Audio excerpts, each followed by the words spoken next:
Sir, अधिवेशनात अर्थसंकल्पीय अधिवेशनाचा पहिला दिवस आहे. कोणकोणत्या मुद्द्यावरती विरोधक म्हणून मला वाटतं आपण पहिली एक गोष्ट लक्षात घेतली पाहिजे ती ही आहे की गेले 10-15 दिवस आम्ही पाहत आहोत की कोस्टल रोड ह्याचं श्रेय घेण्यासाठी जो संपूर्ण झालेला नाही आहे कोस्टल रोड ह्याचं उद्घाटन करण्याचा प्रयत्न होत आहे. कदाचित पुढच्या आठवड्यात वगैरे मोठे बॅनर पोस्टर होर्डिंग लावले जातील, सगळ्या पेपरमध्ये ॲड लावले जातील. पण एक सत्य आहे, कोस्टल रोड असो किंवा MTHL असो, हे दोघांचं काम महाविकास आघाडी सरकारने केलेलं आणि कोस्टल रोड तर पूर्णपणे उद्धव बाळासाहेब ठाकरे ह्या एका व्यक्तीचं स्वप्न आणि स्वप्नपूर्ती आहे. ही ठाकरे गॅरंटी होती आणि आहे. पण त्याच बाजूला आपण पाहिलं असेल गोखले पुलाबद्दल आम्ही सतत हा विषय घेत आलेलो आहे. मला वाटतं लटकेताई देखील आपण सतत विषय घेत आलेला आहात. अनेकदा आपल्या समोर देखील हा विषय मांडलेला आहे. एक आठवडा हा गोखले पूल तयार होता आणि तयार झाल्यानंतर देखील घटनाबाह्य मुख्यमंत्र्यांना किंवा तिकडच्या काही ठराविक लोकल VIP-ना वेळ नसल्यामुळे हे असंच्या असं पेंडिंग होतं. बरं, गोखले पूल पूर्ण झालं का? तर पूर्ण नाही झालेलं आहे, अर्धवट आहे. तरी देखील उद्घाटन करायचं आहे. मला माहीत नाही कुठचं सरकार असं असतं की अर्धवट झालेलं कामाचं आणि उशिरा झाल्याचं कामाचं एवढ्या आनंदाने उद्घाटन करतं. पण ते जरी असलं तरी आज आपण पहा ह्या परिस्थिती पुलाची अशी आहे की हा गोखले पूल अजूनही बर्फीवाला पुलाबरोबर लेवल मॅच नाही करत आहे. ह्याच्यावर आम्ही चौकशी करणार म्हणजे करणार. जेव्हा आमचं सरकार बसेल तेव्हा सखोल चौकशी करू. मग दुसरी गोष्ट त्याच्यात अशी आहे की हा उशिरा झालेला पूल असला तरी अजूनही त्यांनी सांगितले की आता नुसतं लाईट मोटर व्हेकल्स चालतील, सगळ्या काही व्हेकल्स चालणार नाहीत. बरं, हे सगळं जरी झालं असेल, मागच्या आठवड्यात हा पूर्णपणे ब्रिज तयार झाल्यानंतर 2-3 दिवस मी थांबलो होतो. परवा मी ट्विट केल्यानंतर MC जे आहेत, प्रशासक जे आहेत, त्यांनी सांगितलं नाही अजून लोड टेस्टिंग बाकी आहे. मग तिकडचे स्थानिक आमदार आहेत, त्यांनी सांगितलं की अजून मॅस्टिकचंच काम बाकी आहे, म्हणजे पूल अजून पूर्णपणे झाला नाही आहे. काल मी पुन्हा एकदा ह्या बातमीला रिट्विट करत सांगितलं की दोघंही मुंबईकरांना खोटं सांगत आहेत, खोटं बोलत आहेत. जाऊन आपल्याला मी सांगितलं की आपण जाऊन पुलाची परिस्थिती पहा आणि ती पाहिल्यानंतर दोघांनी लगेच सांगितलं की नाही आता 5:30 वाजता उद्या म्हणजे आज उद्घाटन करतील. म्हणजे निर्लज्जपणा बघा किती आहे की साधारणपणे पहिलं तर एक आठवडा पूल तयार असूनही लोकांचे हाल न बघता स्वतःला तिथे फोटो घ्यायचे आहेत म्हणून पुलाचं उद्घाटन बाकी ठेवलं. त्यानंतर 24 तास अजूनही, म्हणजे आज सोमवार आहे, महत्त्वाचा दिवस आहे, लोक कामावर जातात, कामातून घरी येतात, तरी देखील पुलाचं उद्घाटन झालं नाही आहे. तसंच डोमेस्टिक एअरपोर्ट जो आहे आपला विलेपार्ले सांताक्रूजच्या तिकडचा, पूर्णपणे हा पूल तयार आहे. गेले एक आठवडा लाईट वगैरे सगळं लावलेलं आहे, रंगरंगोटी झालेली आहे, पण बॅरिकेड लावून ठेवलेत कारण घटनाबाह्य मुख्यमंत्र्यांना वेळ नाही आहे. अंधेरीतला गोखले पूल असो किंवा इकडचं पार्ल्यातला हा पूल असो डोमेस्टिक एअरपोर्टचा, दोन्हीकडे स्थानिक आमदार भाजपाचे आहेत. पण दुर्दैव असं आहे की भाजपाला खोके सरकारबद्दल आहे प्रेम, कदाचित घटनाबाह्य मुख्यमंत्र्यांचा दबाव असेल किंवा प्रेम असेल, पण लोकांबद्दल काही सहानुभूती नाही आहे आणि म्हणून दोन्ही याचं उद्घाटन झालेलं नाही. तसंच काल पुण्याकडे होतो मी, पुण्यात देखील पाहिलं रुबी हॉल क्लिनिक ते रामवाडी ही मेट्रो गेले 1.5 महिना CMRS वगैरे सगळं टेस्टिंग होऊन तयार आहे, पण उद्घाटनाला वेळ नाही आहे म्हणून पुणेकरांना त्या सेवेपासून दूर ठेवलेलं आहे. गेले 5 ते 6 महिने पुणे एअरपोर्टमध्ये टर्मिनल 2 नवीन जी इमारत आहे ही देखील पूर्णपणे तयार आहे, पण तिथे आश्वासन देऊनही, केंद्रीय मंत्र्यांनी आश्वासन देऊनही अजूनही त्याचं उद्घाटन झालेलं नाही आहे. अनेक कामं ही अशीच्या अशी पडलेली आहेत. आपण पाहिलं असेल नवी मुंबई इथे जे नवीन आंतरराष्ट्रीय विमानतळ येतं, आम्ही मागणी केली होती, आम्ही प्रस्ताव पाठवला होता केंद्राकडे की श्री दिबा पाटील यांचं नाव द्या.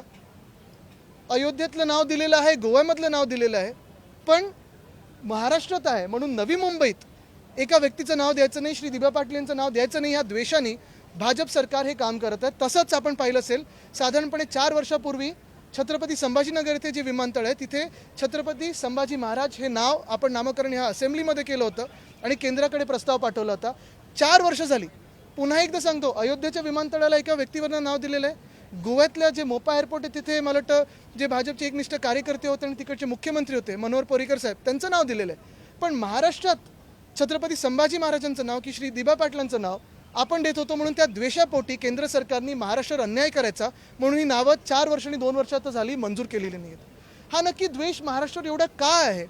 तयार होऊन कामं का प्रलंबित तुम्ही उद्घाटन ठेवताय आणि जी कामं तुमची नाहीत त्याचं क्रेडिट घेण्याचा का प्रयत्न करताय? हा एक विषय तर झालाच, पण दुसरा महत्त्वाचा विषय आपल्या समोर आलाय की नाही मला माहिती नाही.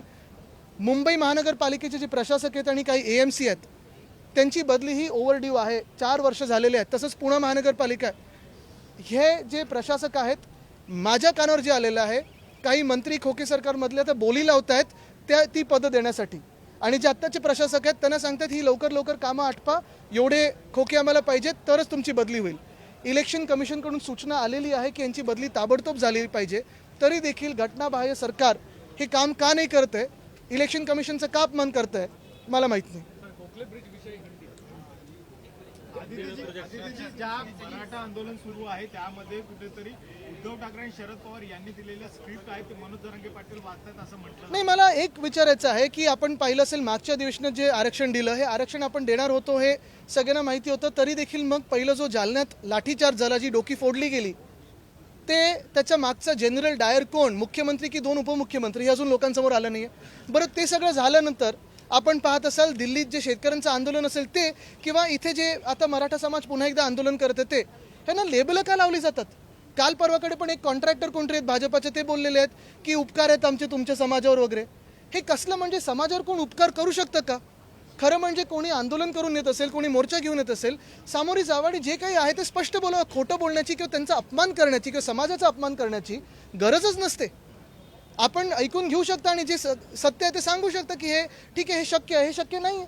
पण त्यांचा अपमान करायचा, त्यांना अपशब्द काही बोलायचे, लाठीचार्ज करायचा, त्यांना लेबलं लावायची, हा कुठचा न्याय झाला आणि हे कुठचं सरकार झालं? फडणवीस एका विशिष्ट समाजाचे म्हणून त्यांना टार्गेट केलं जातंय. मला वाटतं आपला महाराष्ट्र आत्तापर्यंत आपण पाहत होतोय पुरोगामी महाराष्ट्र आहे. कधी असं कोणाला टार्गेट केलं जात नाही, मी ह्याच्यात जाणार नाही.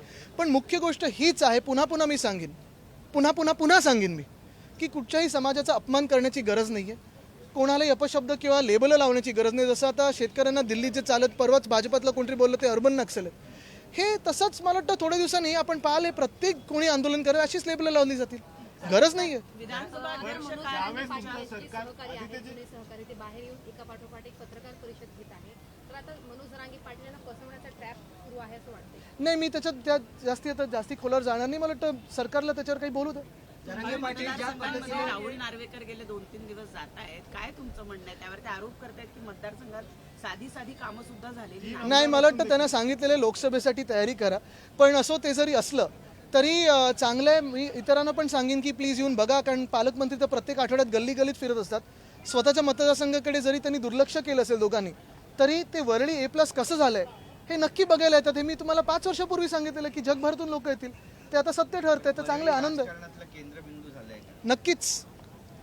जी सवाल ये है कि लगातार अगर बीजेपी की ओर से कहा जा रहा है कि जो स्क्रिप्ट फिलहाल जरांगे पाटिल बोल रहे हैं वो उद्धव ठाकरे गुट की ओर से, शरद पवार गुट की ओर से आती है. नहीं, क्या है कि अभी आपने देखा होगा जो दिल्ली में मोर्चा हो रहा है, किसानों का मोर्चा है, वैसे ही यहाँ महाराष्ट्र में भी काफ़ी सारे मोर्चे निकल रहे हैं. मोर्चे जो आ रहे हैं, जो राजधानी दिल्ली पे हो या मुंबई पे हो, सरकार को ये सोचना ज़रूरी है कि जो मोर्चा है वो क्यों निकाला जा रहा है और मोर्चा क्यों आ रहा है, उनकी मांगे क्या है. ज़रूरी नहीं है कि हर बार कोई मोर्चा निकाले तो उनको कोई लेबल चिपका दे. कभी कोई अर्बन नक्सल बोलता है, कभी कोई बोलता है ये स्क्रिप्ट से आया है, ये कुछ हो रहा है. हर बार जो भी अन्याय जिस पे हो रहा है उसका अपमान करना भी ज़रूरी नहीं है. मुझे लगता है यही बात ज़रूरी है. जरांगे पाटील यांनी ते ज्या पद्धतीने एकेरी भाषेत उल्लेख करताय त्याचं तुम्ही समर्थन करताय का? दूसरा सवाल ये है कि क्या जरांगे पाटिल जिस भाषा का इस्तेमाल करेगा, ते आता काही ते तुम्हाला सांगत होते तिथून ओरडून. हिंदी से पूछ रहे हैं कि क्या जरूरी है इसलिए कि भाषा का इस्तेमाल करना किसी भी नेता के खिलाफ? मैं यही बात कह रहा हूँ, दोहरा रहा हूँ कि आज अगर आप देखें तो सरकार की तरफ से जो कल 1-2 कॉन्ट्रैक्टर बोले कि हमारा उनके ऊपर उपकार वगैरह है, ये बोलने की ज़रूरत नहीं है. सरकार हो, जिम्मेदार हो, बिठाओ जो सामने बैठना चाहते हैं उनसे बात करो. बातें तो हो सकती हैं, लाठी हाथ में लेके बातें क्यों करें? सरकार ने 10% गोखले इंफ्रास्ट्रक्चर प्रोजेक्ट्स पेंडिंग है. गोखले ब्रिज भी आधा जो पूरा किया गया है वो अभी तक खुला नहीं है. जो आधा नहीं खुला है वो उसमें कंस्ट्रक्शन में भी प्रॉब्लम्स है. तो क्या ये सब मुद्दे आप उठाएंगे? बिल्कुल हम उठाना चाहते हैं, क्योंकि अगर आपने देखा होगा तो पिछले 7-8 महीनों में काफ़ी सारे इंफ्रास्ट्रक्चर वर्क्स के बारे में हमने बातचीत करी है. जो हमारे काल के जो काम थे, जैसे कोस्टल रोड हो, MTHL हो, क्रेडिट लेने के लिए रीब्रांडिंग होता है. MTHL का अटल सेतु हो गया, कोस्टल रोड का अभी आप देख रहे हो कि बड़े बड़े होर्डिंग के साथ शायद उद्घाटन हो सकता है. पहले 19 की तारीख थी, फिर बाद में तारीख पे तारीख आती जा रही है. लेकिन जो उनका काम नहीं है उसका श्रेय लेने की बात हो रही है. लेकिन जो भी गोखले पुल हो, फिर वो डोमेस्टिक एयरपोर्ट का फ्लाईओवर हो, या फिर पुणे में रूबी हॉल क्लिनिक से लेकर रामबाड़ी तक की मेट्रो हो, या टर्मिनल 2 की उनकी इमारत हो, जो भी काम तैयार है वहाँ अनावरण नहीं हो रहे, ना उद्घाटन हो रहे. यही बात है कि क्रेडिट छीनने की बात हो या चुनाव के नज़दीक जाने की बात हो, मुझे लगता है यही सोच ये सरकार कर रही है. जनता को जो जनता की जो तकलीफें है वहाँ नहीं देख रही है। ये जो ठाकरे गारंटी है हमारी कि कोस्टल रोड पूरा होगा, वो तो हो चुका है, लेकिन पिछले साल जो रास्तों के काम हो चुके थे, जो भूमि पूजन हुआ, एक भी रास्ता आज पूरा नहीं हुआ है। अगर आप देखें तो गोखले पुल के भी बारे में, बर्फी वाला पुल से जो मिलता है, जो लेवल है, वो मिलती नहीं है। परसों मैंने ट्वीट किया कि गोखले पुल 1 हफ्ता लगभग तैयार है, लेकिन उद्घाटन नहीं हुआ क्योंकि जो हमारे अनकॉन्स्टिट्यूशनल सीएम साहब है उनको समय ही नहीं लोगों के लिए। तो अभी यही बात होती है कि अगर समय ना हो वीआईपी के पास या राजनेताओं के पास, तो गोखले पुल हो या फिर डोमेस्टिक एयरपोर्ट हो या फिर मेट्रो हो पुणे की या टर्मिनल 2 हो, खुले कर दो लोगों के लिए। क्यों चाहिए वीआईपी? वहाँ तो आपका खुद का पैसा तो है नहीं, जनता का पैसा है। एक और जहां सरकार ने 10% आरक्षण दे दिया है, बिल्कुल। मुंबई म्यूनिसिपल कमिश्नर हो, पुणे म्यूनिसिपल कमिश्नर हो, 4 साल तो हुए, लेकिन इलेक्शन कमीशन ने उनकी ट्रांसफर्स की ऑर्डर निकाली है, सरकार नहीं निकाल रही। क्या गफलत है? मुझे लगता है कोई ना कोई बिडिंग चल रहा है उसमें पोस्टिंग के लिए, ऐसे मेरे कान पे आया है। अगर गलत हो तो आप बता दीजिए। नहीं, एक बार 10% आरक्षण जब सरकार ने दे दिया, दूसरी और मांग जो है जरांगे पाटिल की कुंभी सर्टिफिकेट, मांग उचित या अनुचित इसमें मैं नहीं जाऊंगा, लेकिन जो भी रिस्पांस सरकार से आ रहा है, समाज का जो अपमान हो रहा है, मुझे लगता है ये उचित नहीं है। धन्यवाद। देश विदेशातील प्रत्येक घडामोडींचे लाईव्ह अपडेट मिळवण्यासाठी आता साम टीव्हीच्या सर्व सोशल मीडिया प्लॅटफॉर्मला लाईक, फॉलो आणि सबस्क्राईब करा। तसंच सर्व नोटिफिकेशनसाठी बेल आयकॉन प्रेस करायला विसरू नका।